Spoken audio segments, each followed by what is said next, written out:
I love seeing maps in movies and TV shows. I particularly love the ones at the end of season one in One Piece. The whole montage and the closing credits of the maps of the East Blue and the Grand Line are just really beautiful. So I wanted to try and replicate those maps in ArcGIS Pro. I'm Marcus,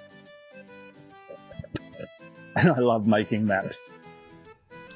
So now that we're back inside, it's time to get some data, and for this I'm going to the Natural Earth website and downloading shapefiles for water and land. You'll see why a little bit later. Then we head to ArcGIS Pro.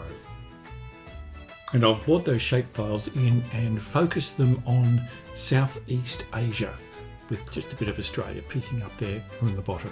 Now, style-wise, I'm not going to start from scratch. I'm actually going to use an existing style, and I'm going to use the watercolour style that was created by the inimitable John Nelson. Why reinvent the wheel when you've got a perfectly good one sitting there? However, I am going to change the hubcaps.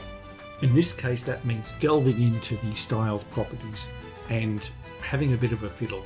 What I'm going to do here is I'm going to add a donut effect to the fill quality, duplicate the fill, and then tweak around the edges a little bit till I get something that I like. Next, I'm going to style up the water. That's why I wanted the shape files. Here I'm going to use a gradient blue fill and take one of the standard ones off the shelf, but then give it a bit of a tweak so it's blue but not completely blue.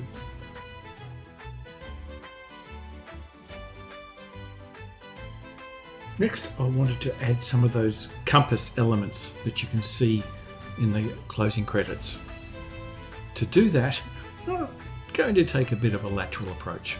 Here I'm actually using PowerPoint to create the elements of it because it's got a really good little drawing tool in it.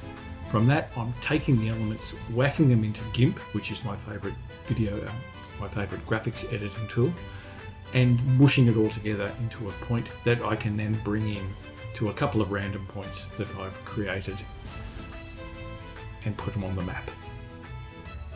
Next, I wanted to add those radial lines. So to do that, I'm going to duplicate the point without its icon, put it underneath, and use the radial effect, about 4,000 points, but also add a lateral offset effect, which allows me to shift it halfway through.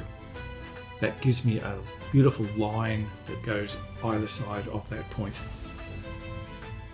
Now I'm going to then duplicate that 8 times and add a rotation of about 22.5 degrees, although Pro doesn't seem to like half degrees, so either way it's near enough. And then I'm going to give it a blend mode so it just disappears into the background. The final stage is to just give it a bit of a visual washover, and for that I'm using the parchment layer from Living Atlas.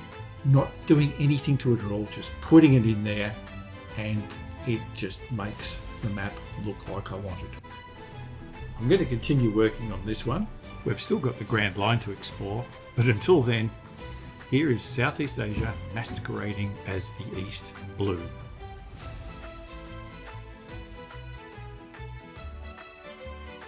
If you like this presentation, check out John Nelson's video on maps and movies. It's fantastic. In the meantime, happy mapping.